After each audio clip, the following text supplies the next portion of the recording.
Hi friends, hello, welcome to model ideas. Your watching model ideas Rajendra Bolla YouTube channel. మిత్రులారా, చాలా మంది చాలా ప్రశ్నలు అడుగుతున్నారు. ఒకవైపు పీజీ నోటిఫికేషన్ వచ్చేసింది, బీఎడ్కి సంబంధించి, ఇంకోవైపు ప్రభుత్వ ఉద్యోగ నోటిఫికేషన్స్ ఉన్నాయి. మీరు అడుగుతున్న ప్రశ్నలకి నేను వెంట సమాధానం ఇస్తున్నా. ఎవరైతే మన ఛానల్ని సబ్స్క్రైబ్ చేసుకున్నారో సబ్స్క్రైబర్స్ అడిగేటువంటి ప్రశ్నలకి నేను ఎప్పుడు సమాధానం ఇస్తున్నాను. సో ముఖ్యంగా ఫస్ట్ క్వశ్చన్ ఏంటంటే, రమేష్ అడిగాడు ఏంటంటే, అన్న మా బాబు స్కూల్ ప్రైవేటులో టీసీ ఇవ్వరు, బోనఫైడ్ ఇస్తారొచ్చు, బోనఫైడ్తోనే గురుకుల దాంట్లో జాయిన్ అవ్వచ్చా? లేదండి టీసీ కంపల్సరీ కావాలి. ఇవ్వరు అని మీరెందుకు అనుకుంటారండి? చెప్పండి. ఎట్లా అడిగితే ఇస్తారు? మీదే కదా, అది వాళ్ళది కాదు కదా. ఫీజు కట్టకపోవడమా, ఏదో మీరు లీగల్గా ఉండి లీగల్గా మీది మీకు అడగండి, లేదంటే మీరు ఎక్కడ పోయి ఎక్కడ ఏం చేసుకుంటారో చేసుకోండి. ఓకేనా? నెక్స్ట్ వచ్చి లక్ మ్యాన్ సార్, జూనియర్ లెక్చరర్ నోటిఫికేషన్ 2022లో వస్తుంది sir, please suggest me. Yes, దాదాపు రావడానికి ఛాన్స్ అయితే ఉందండి. దీనికి ఒక చిన్న సమస్య ఏంటంటే, కొంచెం కాంట్రాక్ట్ లెక్చర్ రెగ్యులరైజేషన్ చట్టం పైన కొంచెం ప్రాబ్లం ఉంది. బట్ అది అవ్వగానే ఇది చేస్తారు. ఓకేనా? సుకన్య, డిఈడి తెలుగు మీడియంలో చదవచ్చండి, దానికి ఏమి ఇబ్బంది లేదు. కానీ మీరు ఇంకొక విషయం కూడా గుర్తుపెట్టుకోవాలి. మీరు 2060లో లేరండి, 2020లో ఉన్నారు. తెలంగాణ గవర్నమెంట్ ఆల్ గవర్నమెంట్ స్కూళ్ళల్లో ఇంగ్లీష్ మీడియం ప్రవేశపెట్టడానికి ముందుకు వచ్చింది. మరి అన్నిట్లలో ఇంగ్లీష్ మీడియం ప్రవేశపెట్టినప్పుడు రేపటి రోజున ప్రభుత్వ ఉద్యోగం జరిగే ఎంట్రన్స్ ఎగ్జామ్ కూడా ఇంగ్లీష్ మీడియంలోనే ఉంటుంది కదా. కాబట్టి ఎంట్రన్స్ ఎగ్జామ్ ఇంగ్లీష్ మీడియం, మనం పోయే స్కూల్ ఇంగ్లీష్ మీడియం. కానీ మీకు మాత్రం తెలుగు మీడియం చదువు కావాలి. కాబట్టి ఇంగ్లీష్ మీడియంలోనే చదవండి. ముందు ఇంగ్లీష్ అంటే భయాన్ని వదిలేయండి. అర్థమైందా? భయాన్ని వదిలేసి స్పోకెన్ ఇంగ్లీష్ నేర్చుకోండి. నాలాంటి కూడా నేను స్పోకెన్ ఇంగ్లీష్ చాలా వీడియోలు పెట్టాను మన మోడల్ ఐడియాస్ యూట్యూబ్ ఛానల్లో. అలాంటివి నేర్చుకునే ప్రయత్నం చేయండి, సరిపోతుంది. ఓకేనా? శేఖర్ సార్, 65 మార్క్స్ వస్తున్నాయి, సీట్ వస్తుందా గురుకులంలో? 65 మార్క్స్ వస్తున్నాయి, సీట్ వస్తుందండి. మీరు క్యాస్ట్ పెట్టలేరు, క్వశ్చన్ కరెక్ట్ లేదు. బీఎడ్ ఉంటే నెట్ సెట్ అవసరం లేదా? బీఎడ్ ఉంటే నెట్ సెట్ అవసరం లేదు. జూనియర్ లెక్చరర్ పోస్ట్కి బీఎడ్ అడగడండి. ఓకేనా? దానికి కావాల్సింది పీజీ. బీఎడ్కి నెట్ సెట్కి సంబంధం లేదండి. ఓకే. నెక్స్ట్ వచ్చేసి Harikrishna, hi sir, we are in AP. My daughter got 38 out of 50 marks in AP GP CET, caste B C D. Did my daughter get seat? Yes, chance is there to get seat. Next వచ్చేసి, hi sir, open డిగ్రీలో ఎంత percentage ఉండాలి BEd చేయడానికి? Sir please suggest. Open అయినా ఏదైనా సరే 50% ఉండాల్సిందేనండి. 50% లేకపోతే ఈ సంవత్సరం బీఎడ్కి ఎలిజిబిలిటీ లేదు. ఓకేనా? అది మీరు కాల్స్ వస్తే నేను చెప్పింది మీరు నమ్మకండి. నేను చేసిన వీడియో కూడా ఒకటి ఉంది, బీఎడ్ నోటిఫికేషన్ అని ఉంది. అందులో వాళ్ళు ఇచ్చిన యూనివర్సిటీ వాళ్ళు ఇచ్చిన కన్వీనర్ వాళ్ళు ఇచ్చినటువంటి నోటిఫికేషన్ ఉంది. దాన్ని రెగ్యులర్గా చూడండి, చూస్తే మీకు ఐడియా వస్తుంది. ఓకేనా? నెక్స్ట్ మనీ, బీఎస్సీ బీజెడ్సీ తర్వాత ఆల్వేస్ కీ కానీ ఇంకా వేరే జాబ్స్కి కానీ ప్రిపేర్ అవ్వాలి, ప్రిఫరెన్స్ బుక్స్ గురించి చెప్పండి. రైల్వేసా? ఓకే, బీఎస్సీ బీజెడ్సీ తర్వాత రైల్వేస్ అనుకుంటే మీరు రైల్వే ఉద్యోగానికి ప్రిపేర్ కావాలంటే ముందుగా reasoning, arithmetic, mental ability, general English, general studies. ఓకేనా? ఈ బుక్స్ ప్రధానంగా చదవాలి. బుక్స్ అంటే ముందుగా మీరు ఎస్సీఆర్టీ బుక్స్ కొనుక్కొని చదువుకోండి. లేదంటే Telugu medium are English medium Telangana Andhra Pradesh సంబంధించినటువంటి 6th to ఇంటర్మీడియట్ వరకు ఉన్న టెక్స్ట్ బుక్స్ హిందీ తప్ప మిగతా చదువుకొని పెట్టుకోండి. తర్వాత reasoning, arithmetic, mental ability, R S Agarwal communicative ఇంగ్లీష్కి సంబంధించి వాళ్ళదే కాంపిటేటివ్ ఇంగ్లీష్ అనే బుక్ ఉంటే తీసుకొని చదువుకోండి. వీలైతే ఎక్కడన్నా మంచి ఇన్స్టిట్యూట్ ఉంటే కోచింగ్ తీసుకునే ప్రయత్నం కూడా చేయండి. ఓకేనా? తర్వాత నెక్స్ట్ మనీ క్వశ్చన్ ఏంటంటే, సార్ నేను బీఎస్సీ బీజెడ్ చదువుతున్నా, డిగ్రీ కంప్లీట్ అయిన తర్వాత రైల్వే. సేమ్ నీకు ఇదే క్వశ్చన్ ఆల్రెడీ నీకు ఆన్సర్ ఇచ్చేసాను. నెక్స్ట్ రిజల్ట్ ఎప్పుడు వచ్చినాయి? గురుకుల 5th క్లాస్ ఇంకా రాలేదండి, మీరు రాంగ్ ఇన్ఫర్మేషన్లో ఉన్నారు. హేమశ్రీ, మనం బ్యాంకింగ్ జాబ్స్కి వెళ్ళాలి అంటే ఏమి చదవాలి? Please suggest me. సో ఇక్కడ మీరు ఏం సబ్జెక్ట్, మీ డిగ్రీ ఏందో, మీ పీజీ ఏందో క్వశ్చన్ అయ్యేటప్పుడు క్లియర్గా అడిగితే మేము ఆన్సర్ సమాధానం కరెక్ట్ చేయొచ్చు. సార్ నా పేరు హేమశ్రీ, నేను నా డిగ్రీ చదివాను పలాని గ్రూప్లో, నా లక్ష్యం ఇది, ఇట్లా అడిగితే ఎవరైనా ఆన్సర్ చెప్తారు. ఇది ఇన్కంప్లీట్ క్వశ్చన్. సరే, మీకు బ్యాంకింగ్ వెళ్ళాలి అంటే బ్యాంకింగ్ కోచింగ్ ఉండాల్సిందేనండి చాలా వరకు. ఎందుకంటే రీజనింగ్, ఆర్థమెటిక్ హై లెవెల్ టఫ్లో ఉంటుంది. దీనికి ఆర్ఎస్ అగర్వాల్ లాంటి బుక్స్ మీరు రిఫర్ చేయొచ్చు, చదువుకొని చూడండి. నెక్స్ట్ వచ్చేసి అమ్ములు, సార్ 8th క్లాస్ గురుకుల పేపర్ పెట్టండి. 8th క్లాస్ గురుకుల అంటే అది ఎవరో ఒక్కరిద్దరే రాస్తారండి, ఆ క్వశ్చన్ పేపర్ దొరకదు. అక్కడ సీట్ కూడా ఏ ఒక్కటో కాలు ఉంటుంది. మీరు 7th క్లాస్లో ఉన్న బుక్స్ చదువుకొని పెట్టుకొని సరిపోతుంది. నెక్స్ట్ ఫైనల్ డెస్టినేషన్ అని పేరుతో క్వశ్చన్ వచ్చేసింది. Sir I'm pursuing degree 2nd year 4th semester. Can I apply for LASET exam? Can I do my degree and LLB both? Then how is it possible, mister? Then how will you get that 2 thesis? You are a 2nd year students. Then if you want to go for any other courses, then you need to cancel your degree, and you are eligible only for the 5 years integrated law after intermediate. You are not eligible for the 3 years degree law. So that it is a wrong decision that you are going to take it. And how will you continue your 2 degrees at a time with a single TC? So then you can continue at least 1 course with your full concentration. Then after you can think about your PG after completion of your degree. Okay na? And then Krishnaveni, sir, MA Anthropology entrance exam ki Human and Social Sciences E question ఆడికి అయిపోయింది. ఏమో మీ question సరిగా లేదండి. Next వచ్చేసి మన సబ్స్క్రైబరేనా, right. Sir AP గురించి చెప్పండి, ఏది వెటరినరీయా? ఆల్రెడీ నోటిఫికేషన్ వచ్చింది, వీడియో చేశానండి, ఛానల్లో ఉంది. నెక్స్ట్ శ్రీధర్, సార్ ఓయూ క్యాంపస్లో సీట్ రావాలంటే సింపుల్ సబ్జెక్ట్ ఏది సార్? మిత్రమా, మీరు ఇంకా 1950లో ఉన్నారు. సింపుల్ సబ్జెక్ట్ ఏది లేదు, గుర్తుపెట్టుకోవాలి. It is that 2022. ఇక్కడ ఏది సింపుల్ సబ్జెక్ట్ లేదు. ప్రతి కోర్సుకి విపరీతమైన కాంపిటీషన్ ఉంటుంది. నువ్వు సింపుల్ అనుకుంటే అది ఇంకొక 100 మందికి సింపుల్ కాదు. పోయిన సంవత్సరము, ఇప్పుడు నేను చెప్తా, సింపుల్గా ఉంటుంది, ఇస్లామిక్ స్టడీస్ ఉంటుంది, సింపుల్గా ఉంటుంది. కానీ పోయిన సంవత్సరం 1-2 మార్క్స్తో మిస్ అయ్యి కోచింగ్ తీసుకొని ఇప్పుడు దాన్ని సీటు కొట్టాలంటే చాలామంది ఉంటారు. ఏది సింపుల్ లేదు మిత్రమా, కష్టపడాల్సిందే. అన్నిటికీ హెవీ కాంపిటీషన్ అయితే ఉంటుంది. తక్కువ కాంపిటీషన్ ఏది మైక్రోబయాలజీ, బయోటెక్నాలజీ ఇట్లాంటి వాడికి తక్కువ కాంపిటీషన్ ఉంటుంది. ఎందుకంటే ఈ కోర్సు డిగ్రీలో రేర్గా ఉంటుంది. ఎక్కువ కాంపిటీషన్ ఉంది maths, chemistry, physics, botany, zoology, M Com, MA English, Telugu, తర్వాత సైన్స్ ఆర్ట్స్ కోర్సులలో వచ్చేసి sociology, economics, political science, history, ఇవన్నీ గట్టి కాంపిటీషన్ ఉంటాయి. ఓకేనా? ఇక్కడ ఈజీ సబ్జెక్ట్ ఏది లేదు. ముందు దాని నుండి బయటకు రావాలి. ఎవరైనా మనల్ని రాంగ్ గైడ్స్ ఇవ్వడానికి చెప్తే అలాంటి వాళ్ళ మాటలు నమ్మకపోవడం బెటర్. ఓకేనా? ఈజీగా సీట్ వచ్చేది కోర్సులు లేవండి. ఇక్కడ ఉన్న ఆ లెవెల్ కాంపిటీషన్ అయితే ఉంటుంది. ఎందుకంటే మ్యూజిక్ ఈజీ అనిపించింది, ఇంకొకరికి ఈజీ అనిపిస్తుంది కదా. నెక్స్ట్ నవీన్ అన్న, అంతా బాగానే ఉంది కానీ మొత్తంలో వీళ్ళతో ఏదో అర్థం కావట్లేదా? ఎంఏ ఇంగ్లీష్ గురించా? ఓకే, నీకు అర్థం కాకపోతే మరొకసారి వినే ప్రయత్నం చేయండి. జోక్స్ బాగున్నాయి, చాలా బాగున్నాయి. ఓకే, ఎనీహౌ థ్యాంక్ యూ నీ కాంప్లిమెంషన్కి. నెక్స్ట్ రాజు, కంగ్రాచులేషన్స్ అరట. Okay, thank you Raju. ఓపెన్లో బీపీఈడి వేయచ్చా? మిత్రమా, బీపీఈడి అంటే ఏంటిది? ఒక వ్యక్తిని ముట్టుకొని పట్టుకొని ఆడే ఆట. కబడ్డీ ఆడతావా ఓపెన్లో? మీ ఇంటికాడ నువ్వు ఇంకొక టీంని పక్కింటి కాడ పెట్టి కబడ్డీ ఆడతావా మిత్రమా? సో బీపీఈడి ఓపెన్లో ఇట్లా అంటే ఎట్లా నడుస్తుందో చెప్పండి. వాలీబాల్ ఆడచ్చా పక్కింట్లో మనం? ఆన్లైన్లో ఆడచ్చా? కాబట్టి అది ఓపెన్ కోర్సులు ఉండవు, అలా ఉండకూడదు. అలా ఉంటే మనం ఓపెన్ కోర్సు చేసి ఏం నేర్చుకుంటామండి? సో బీపీఈడి కోర్సులు ఓపెన్లో ఉండవండి, దగ్గరలో నేర్చుకోవాల్సిందే. ఓకేనా? నెక్స్ట్ గొల్లపల్లి రాహుల్, సార్ డిగ్రీలో ఏ కోర్సు చేసినా ఎంఏ సైకాలజీ చేయొచ్చా? డిగ్రీలో ఏ కోర్సు చేసినా ఎంఏ సైకాలజీ చేయొచ్చు. ఎంఏ సైకాలజీ అనేది డిగ్రీలో ఆప్షన్గా ఉండాల్సిన అవసరం లేదు, ఏ డిగ్రీ వల్ల చేయొచ్చు. You are right.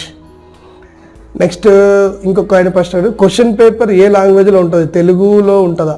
Question paper English medium, Telugu మీడియంలో ఉంటుంది కొన్నిటికి. ముఖ్యంగా ఎంఎస్సి సైకాలజీకి మాత్రం ఓన్లీ ఇంగ్లీష్ మీడియంలోనే ఉంటుంది. అమూల్య, 51 మార్క్స్ వచ్చినాయి సార్, బీసీఏ సీట్ వస్తుందా? ఎక్కడ? గురుకులలో ఛాన్స్ ఉంది అమూల్య. నెక్స్ట్ సందీప్, సార్ డిగ్రీలో బ్యాక్లాగ్ ఒక సబ్జెక్ట్ ఉంది, నేను అప్లై చేయొచ్చా బీఎడ్కి? బ్యాక్లాగ్ ఫీ పే చేశాను. రైట్, నో ప్రాబ్లం, మీరు అప్లై చేయొచ్చు. పీజీ కూడా అప్లై చేయొచ్చు. ఒకటి కాదు 10 బ్యాక్లాగ్ ఉన్నా మీ డిగ్రీ 3rd year అయిపోయిన వాళ్ళు లేదా చదువుతున్న వాళ్ళు అప్లై చేసుకోవచ్చు, ఎగ్జామ్ రాసుకోవచ్చు. కానీ రిజల్ట్ వచ్చి కౌన్సిలింగ్ వచ్చే సమయానికి మీరు డిగ్రీ పాస్ అయి ఉండాలి. ఫెయిల్ అయితే మాత్రం not eligible. Shaik, sir B pharmacy students MBA చదవచ్చా? బీ ఫార్మసీ స్టూడెంట్స్ ఎంబీఏ చదవచ్చా అనే దానిపైన కొంచెం క్లారిటీ కావాలి. నేను నోటిఫికేషన్ పెట్టాను, ఒకసారి మరి దాన్ని మీరు చూడండి, ఎలిజిబిలిటీ చూస్తే అర్థమవుద్ది. ఓకేనా? నెక్స్ట్ వచ్చేసి భాస్కర్, సార్ మా డాడీ 8th క్లాస్కి government model school entrance test material తెచ్చాడు, నేను ఈ బుక్ చదవచ్చా? ఎస్, 7th క్లాస్ బుక్ చదవండి. గురుకులను మోడల్ స్కూల్ 2 సేమ్ ఉంటాయి. ఎంట్రన్స్ ఎగ్జామ్లు కొంచెం సిలబస్ చేంజ్, నువ్వు అదే చదివి సీటు కొట్టచ్చు, దానికి ఏమి ఇబ్బంది లేదు. నెక్స్ట్ పోమిటేల కరుణశ్రీ క్యాంపస్ సీటు రావాలి అంటే ఎంత ర్యాంక్ రావాలి sir please tell me. Campus seat రావాలి అంటే ఇది ఒకేసారి అలా చెప్పడం కష్టమే, కానీ ఎందుకంటే ఒకసారి క్వశ్చన్ పేపర్ టఫ్ ఉండి మార్కులు తక్కువ రావచ్చు, ఒకసారి ఈజీ ఉండి ఎక్కువ రావచ్చు. ఏది ఏమైనా కానీ దాదాపుగా 85% మార్కులు అయితే తెచ్చుకోవాల్సిందే. నెక్స్ట్ శ్రవణ్ కుమార్ సబ్స్క్రైబర్ అయినా okay sir. Open B Ed and PG రెండు ఒకేసారి చేయొచ్చా? చేసుకోవచ్చు. బిఎడ్ నోటిఫికేషన్ అయితే గత 3.5 సంవత్సరాలుగా ఇంతవరకు అయితే ఓపెన్లో రాలేదు. చేస్తే మీరు చేసుకోండి, కాకపోతే ఏదైనా ఒకటి మాత్రమే ఎలిజిబుల్ ఉంటుంది ఉద్యోగంలో. మీకు అంతగానం డీటెయిల్స్ కావాలంటే dual PG course, dual B Ed course by model ideas అని మీరు వీడియో టైప్ చేయండి, వస్తుంది. నా వీడియో చూడండి, మీకు అప్పుడు క్లారిటీ తెలుస్తుంది. ఒకేసారి 2 చేస్తే అంటే చేసుకో, కానీ ఉద్యోగానికి మాత్రం ఏదైనా ఒకటి మాత్రమే చెల్తుంది. ఏదైతే నీకు టీసీ ఉంటుందో అదే వెళ్తుంది. నువ్వు 2 అయితే 2 టీసీలు ఇయ్యారు కదా నీ గవర్నమెంట్, ఒక టీసీ ఇస్తారు. అది గుర్తుపెట్టుకోవాలి. నెక్స్ట్ సాయా జీ sir tell me about integrated MSc chemistry. Already I have upload a video. మీరు ఆ వీడియో చూడకుండా ప్రశ్న అడిగితే ఎట్లా? ఇంటిగ్రేటెడ్ కెమిస్ట్రీ గురించి డీటెయిల్స్ నేను వీడియోలో పెట్టిన. అది చూడకుండా కింద క్వశ్చన్ అడిగితే దీన్ని ఏమంటారండి? మాలాంటి వాళ్ళని ఏదో మీలాంటి వాళ్ళకి సహాయం చేస్తే కూడా చూసులు కూడా అలవాట్లేదు, తక్కన క్వశ్చన్ అడిగేసి ఎలా అయిపోయింది.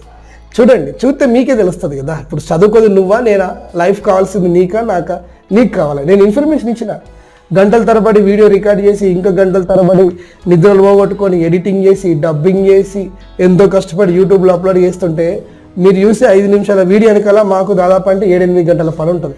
5 నిమిషాలు ఓపిక చూడపోతే మనం దేని కొరకు క్వశ్చన్ అడుగుతున్నామో మీరే అర్థం చేసుకోవాలి. నేను అక్కడ క్లియర్గా చెప్పా దాని గురించి. చూడండి, చూసినాక క్వశ్చన్ అడగండి. నా Mohammad Neer Jahan sir BCom second language Hindi తీసుకుంటే ఎలిజిబుల్ బ్రో? దేనికి? బిఎడా? ఓకే, మీరు బికాన్ సెకండ్ లాంగ్వేజ్ తీసుకుంటే బిఎడ్ ఎంట్రన్స్ ఎగ్జామ్ మీరు సోషల్తో రాసి అప్పుడు మీరు సెకండ్ లాంగ్వేజ్ హిందీ తీసుకోవచ్చు, సెకండ్ మెథడాలజీ తీసుకోవచ్చు. ఓకేనా? నెక్స్ట్ ఇంకెవరో క్వశ్చన్ అడిగారు. హలో సార్, నాకు ఇంటర్ సెకండ్ ఇయర్ అయిపోయింది. నేను బయాలజీ ఆర్ ఇంగ్లీష్ టీచర్ అవ్వాలి అనుకుంటున్నా. డిగ్రీలో ఏం సబ్జెక్ట్ తీసుకోవాలి? ముందు నీ ఇంటర్ గ్రూప్ ఏందో చెప్పాలి. క్వశ్చన్ ఇట్లా ఇన్కంప్లీట్ ఎట్లా ఆన్సర్ వస్తుంది? నువ్వు బయాలజీ చెప్పాలా ఏది చెప్పాలని అనుకుంటే నీ ఇంటర్ గుర్తుపెట్టి ఇంటర్ సెకండ్ ఇయర్ అయిపోయింది అనేటువంటి నువ్వు ఇంటర్లో సెకండ్ ఇయర్ ఏ గ్రూప్లో అయిపోయిందని నాకు తెలుస్తుంది. నీ బీకామా లేకపోతే బీఎస్సీయా, అంటే సరే సిఈసా హెచ్ఈసా ఎంఈసా మాకు తెలియాలి కదా, తెలిస్తే చెప్పొచ్చు. Question is not clear. ఓకేనా? నెక్స్ట్ ఇంకేంటిదబ్బా, నాకు 574 మార్క్స్ వచ్చాయి. ఓసీ ప్రైవేట్ స్కూల్లో ఈడబ్ల్యూఎస్ రిజర్వేషన్ ఉంది. నాకు ట్రిప్లెట్లో సీట్ వస్తుందా? ఛాన్స్ ఉందండి మీకు. నెక్స్ట్ క్వశ్చన్ వచ్చేసి మన subscriber Ram Charan bro, BCom కంప్యూటర్స్కి ఇంటిగ్రేటెడ్ కోర్స్ ఉంటుందా? ఉండదండి. బికమ్ కంప్యూటర్ ఇంటిగ్రేటెడ్ కోర్స్ ఉండవు, లేదు, ఇంకా రాలేదు మన దగ్గర. ఓకేనా? No choice. ఇదే క్వశ్చన్ నువ్వు 10 సార్లు అడిగావు మిత్రమా, నీకు 10 సార్లు ఆన్సర్ చెప్పలేను, ఒకసారి చెప్పేసినా చూసుకో. Shaik Shashu thank you for your explaining sir, your explanations are really perfect. Thank you Shaik. Next question వచ్చేసి nutrition and dietetics entrance exam ఎప్పుడు ఉంటుంది సార్? ఒకసారి న్యూట్రిషన్ ఎంట్రన్స్ ఎగ్జామ్ కానీ పీజీ సెట్ కదా, నేను ఈరోజే వీడియో అప్లోడ్ చేశాను. మీరు మా సబ్స్క్రైబర్ అయితే ఒకసారి యూట్యూబ్లోకి వెళ్ళి బెల్ బటన్ సెలెక్ట్ చేసుకొని నేను వీడియో పెట్టాను, మీకు నోటిఫికేషన్ వస్తుంది, దాని ద్వారా మీరు చూసుకోండి సబ్స్క్రైబర్ అయితే. కాకపోతే that is your bad luck. Next Lal Saheb sir, నేను సాఫ్ట్వేర్ సైడ్ వెళ్ళాలి అనుకుంటున్నా సార్, డిగ్రీ ఆఫ్టర్ ఏం చేయాలి? సో డిగ్రీలో మీరు ఏ గ్రూప్ అయినా పర్లేదు, మీరు సాఫ్ట్వేర్ వైపు వెళ్ళొచ్చండి. ఇక్కడ వచ్చేసి కొంచెం కోడింగ్ లాంగ్వేజ్, ఆర్టిఫిషియల్ ఇంటెలిజెన్స్, ముఖ్యంగా వచ్చేసి పైథాన్, శాప్, ఎస్ఏపి ఇలాంటివి మీరు నేర్చుకోగలిగితే సాఫ్ట్వేర్ రంగం వైపు మీరు ఉద్యోగాల కొరకు ప్రయత్నం చేయొచ్చు. My brother got 69 marks, will he get seat in the Gurukula? Eshwar అడిగాడు. Okay Eshwar, almost all there is a chance to get a seat for your brother. Next ఏఎస్హెచ్కే నట. Hello sir, I am in BSc final year, can I apply for AP PG CET? Absolutely, why not, then you can apply for it. Telugu మీడియంలో exam రాచా sir? MEd Telugu మీడియంలో చదివితే రేపు మీరు ఏ వయసు చదువు చెప్తారండి? ఇంకా తెలుగు మీడియంకి భయపడే వాళ్ళు ఈ ప్రపంచంలో ఉన్నారంటే లక్ష్మణ్ తెలుగు మీడియంకి భయపడకు, ఇంగ్లీష్ మీడియం నేర్చుకో. నువ్వు పిహెచ్డి కూడా తెలుగు మీడియంలో కావాలి, ఎంబీబీఎస్ కూడా తెలుగు మీడియంలో కావాలంటే ఉండొచ్చు, కానీ ప్రపంచం ఎటుపోతున్నది అనేది కూడా మనం అర్థం చేసుకోవాలి. ఓకే అన్నయ్య, నేను ఇంటర్ చేశాను, ఏజ్ 31, నేను ఇప్పుడు పీజీ చేయొచ్చా? మీకు ముందు డిగ్రీ ఉందా అనేది మీరు గుర్తుపెట్టుకోవాలి. డిగ్రీ ఉంటే చేయొచ్చు, డిగ్రీ లేదు అని అనుకుంటే మీరు ఇంటిగ్రేటెడ్ డిగ్రీ చేసుకోవచ్చు. Good afternoon sir Srikanth. Yeah good afternoon my dear. Okay, ఇంకెవరైనా క్వశ్చన్ అడిగారబ్బా. సార్ ఏపీలో పీజీ నోటిఫికేషన్ ఎప్పుడు? ఏపీలో పీజీ నోటిఫికేషన్ రావడానికి కొంచెం టైం పడుతుందని, ఇంకో 10 రోజులు పట్టచ్చు. Okay, I am your old student. ఏం పేరు? శైలజ, ఖైరి శైలజ. ఓల్డ్ స్టూడెంట్, మీ గైడెన్స్ వల్ల తెలంగాణ యూనివర్సిటీలో పొలిటికల్ సైన్స్ చేస్తున్నా. Okay, thank you. ఇప్పుడు మళ్ళీ వేరే సబ్జెక్ట్లో ఎంట్రన్స్ రాస్తే మళ్ళీ క్యాంపస్లో హాస్టల్ ఫెసిలిటీ ఉంటుందా సార్ చెప్పండి. అబ్సల్యూట్లీ, మీరు ఉస్మానియా యూనివర్సిటీకి మళ్ళీ ఒకటి రాయండి, ఇస్తారు. కాకపోతే సైన్స్కు రాసే ప్రయత్నం చేయండి. నాకు నిబంధన ఏంటంటే ఒకరు సైన్స్ చేసి మళ్ళీసారి సైన్స్ చేయొద్దని, ఆర్ట్స్ చేసేందుకు మళ్ళీసారి ఆర్ట్స్ చేయొద్దని ఇట్లా నిబంధన ఉన్నది. సరే, ఏదో ఒకటైతే రాయండి. రాసాక సీట్ వస్తే నాన్ బోర్డర్గానో ఏదో ఒక తీరైతే ఉండొచ్చు, ఇబ్బంది ఏం లేదు. నెక్స్ట్ వచ్చేసి మహమ్మద్ అన్సర్. సార్ నేను బీఎస్సీ ఎంపీసీఏ చేశాను, బట్ హిస్టరీ సబ్జెక్ట్ రాయొచ్చా? రైట్, నేను దీని గురించి బీకామ్లో ఫిజిక్స్ ఉన్నదా లేదా ఆ మధ్య మనకు పెద్ద కామెడీ కదా. సో ఈసారి దీని గురించి నేను వీడియో చేస్తానండి, ఎందుకంటే నోటిఫికేషన్ నేను క్లియర్గా చదవాలి. ఇంకా నోటిఫికేషన్ వెబ్సైట్లో పెట్టినాక ఇస్తాను. ఓకేనా మహమ్మద్? ఆన్సర్ నేను తప్పకుండా ఆన్సర్ ఇస్తాను. Next Ruchitha. Sir AP PG CET notification ఎప్పుడు వస్తుంది? జస్ట్ ఒక 10 రోజుల లోపు వస్తుందండి, చూడండి. Sir M Sc chemistry entrance exam Telugu academy books బాగుంటాయా? తెలుగు అకాడమీ బుక్లో ఎంఎస్సి కెమిస్ట్రీ ఎంట్రన్స్ ఎగ్జామ్ లాంటి ప్రింట్ చేసినవి ఉండవండి, లేవు. దాదాపుగా అదంతా కాంపిటేటివ్ ఎగ్జామ్సే ఉంటాయి. మీరు విజేత కాంపిటీషన్ లాంటివి తీసుకోవచ్చు. Next Andrew Ramakrishna. Sir at present I'm doing my MA Hindi second year and having final exams in July month from PGRR CDE Usman University. To get the result soon, we should contact getting PGT notification Telangana. Please help sir. Yes, you are eligible and you can apply for it. ఇంతకుముందు అడిగాను sir, ఎవరు answer ఇవ్వలేదు. Okay, నీ question ఏందో అడుగు హేమశ్రీ, నేను answer ఇస్తాను. నీకు నన్ను క్వశ్చన్ అయినట్టయితే నాకు రాలేదు, నువ్వు అడిగిందే ఉంది నా దగ్గర. Journalism course mass communication PG entrance exam రాయాలనుకుంటున్నా, ఏ పుస్తకాలు ఎక్కువ చదవాలి? నేను సిలబస్ పెట్టానండి, మీరు ఓకేనా మహేష్ యాదవ్, నేను సిలబస్ పెట్టాను. ఒకసారి సిలబస్ చూడండి, చూసి నాకు మళ్ళీ క్వశ్చన్ అడిగాను, నేను మీకు మెటీరియల్ గురించి చెప్తాను. సార్ ఈ కోర్సు తెలుగు మీడియంలో ఉంటుందా? ఏ కోర్స్ అబ్బా? ఎంఎస్డబ్ల్యూ ఇంగ్లీష్ మీడియం ఉంటుందండి. Next last question Srikanth, PG సెట్లో నెగిటివ్ కట్ ఆఫ్ ఉంటాయా? నెగిటివ్ మార్క్స్ ఏముండవు, మీరు హ్యాపీగా రైట్గా ఆన్సర్ చేసుకొని పెట్టుకోండి. మళ్ళీ పాస్ మార్క్ కూడా 25%, 25 వచ్చినా మీరు ఎలిజిబుల్. ఓకేనా? రైట్.